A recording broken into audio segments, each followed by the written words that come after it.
Bem, guys, what's going on? Robert from International Pulse Research. Mais um vídeo, sexta-feira para você.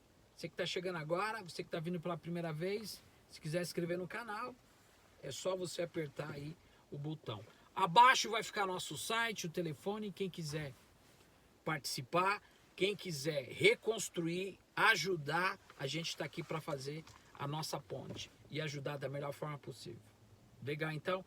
Pessoal, para o Brasil, por semana está custando 20 bilhões de reais por causa de tudo isso que está acontecendo. A melhor forma é a gente ficar dentro de casa. Não tem remédio, não tem ainda vacina e muita gente me pergunta qual que é o update que a gente tem de fora.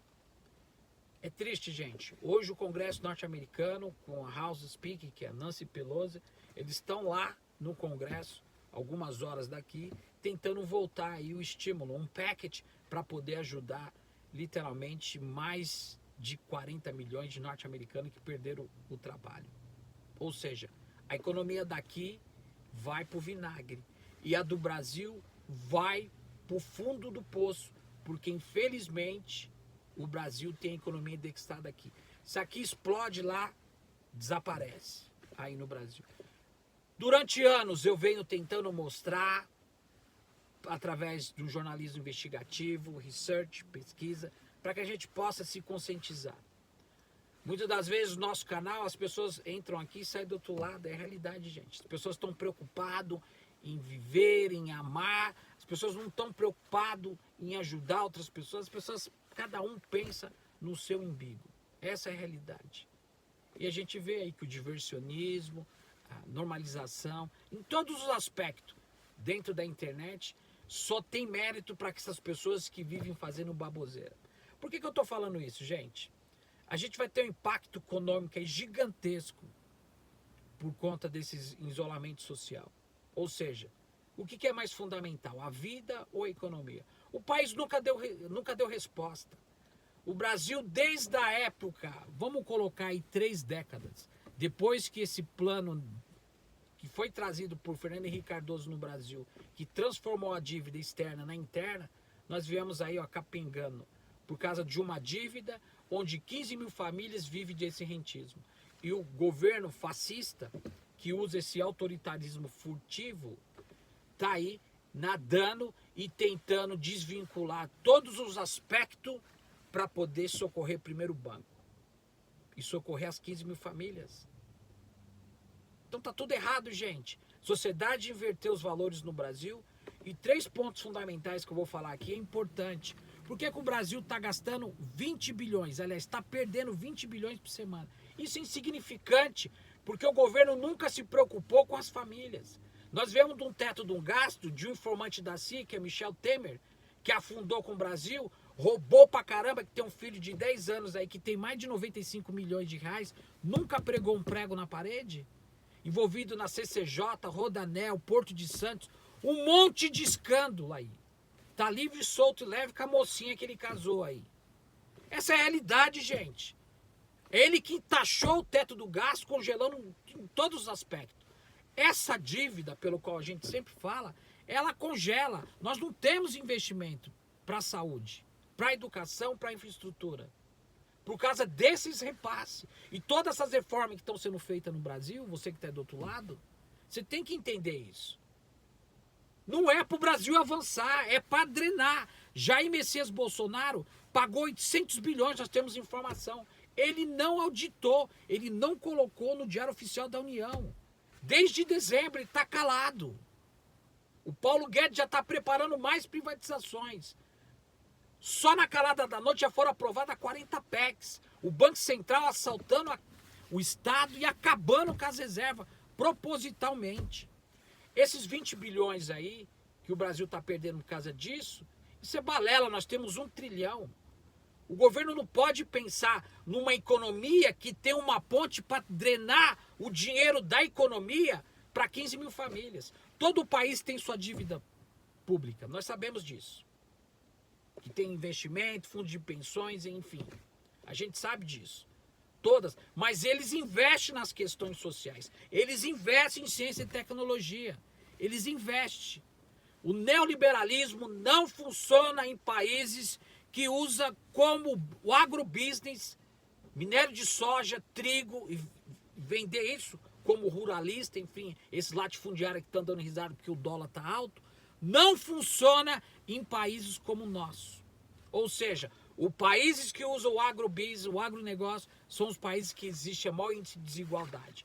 Os países que usam como essa plataforma, minério de ferro, agrobusiness, novamente, são os países que existe maior índice de desigualdade. Esses países que usam esses mecanismos são os países que não conseguiram controlar o que está acontecendo aí com essa doença.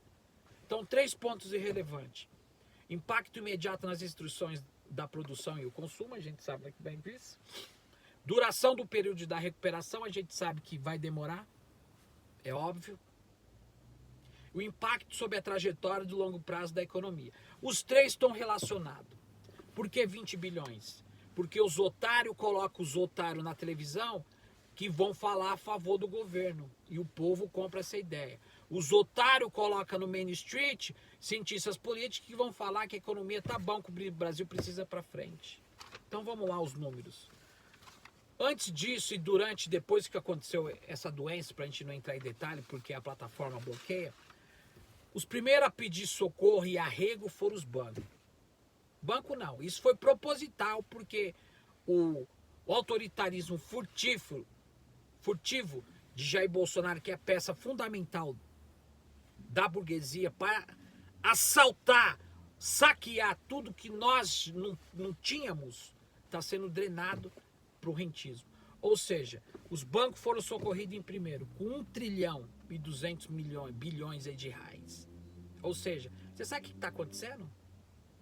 Os bancos não repassam esse dinheiro para as empresas. Subiram os juros a 70%, o crédito está retraído, a gente sabe muito bem disso, e chega no final da tarde, com juros acima ainda da Selic, eles estão cobrando, vai lá pegar dinheiro com o Itaú e com o Bradesco. Eles estão fazendo o quê? Remunerando acima das taxas Selic, sobra de caixa. Cara, só no Brasil, velho. Só no Brasil. Eu fico triste, bicho, dá vontade de chorar. Engasga, porque eu vim da favela, gente. Eu sei que quer carregar lata de água na cabeça, viver com a água aqui, ver pessoas morrendo no tráfico, a polícia humilhando. Só o ano passado, gente, mais de 60 mil jovens negros da periferia foram assassinados no Brasil. O maior genocídio, pior do que qualquer guerra que aconteceu nesses últimos anos. E o povo calado. Tudo bem, nós estamos vivendo.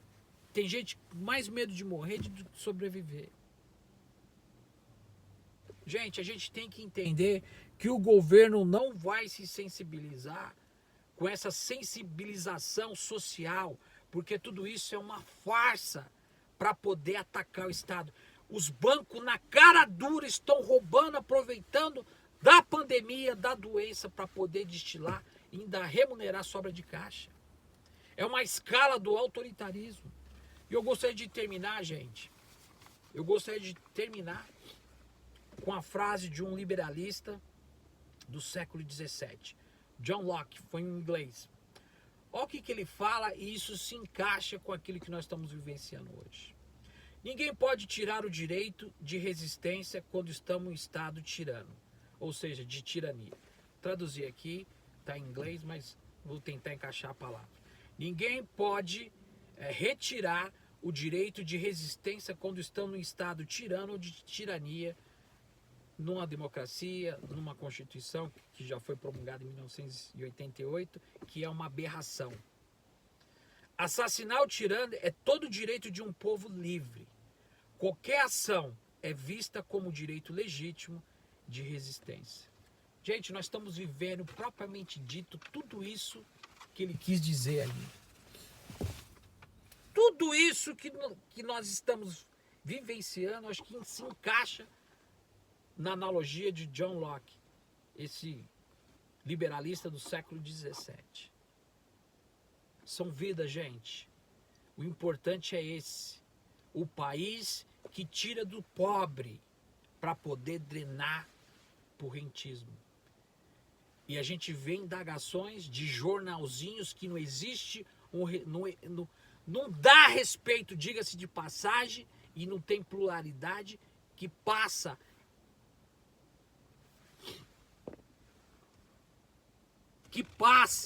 essa função para a população sem pluralidade, literalmente.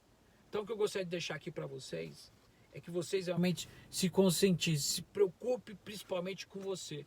Quando você está no avião, quando está tendo alguma pane, quando cai a máscara, a primeira coisa, você tem que colocar a máscara, depois a do cidadão que está do lado, da pessoa que está do seu lado. Pense nisso, daqui a pouco a gente volta trazendo mais informação. Essa guerra é nossa, somos nós que vamos termos que guerrear. Daqui para frente, nada vai ser como era antes. Nós temos que entender isso e levar adiante.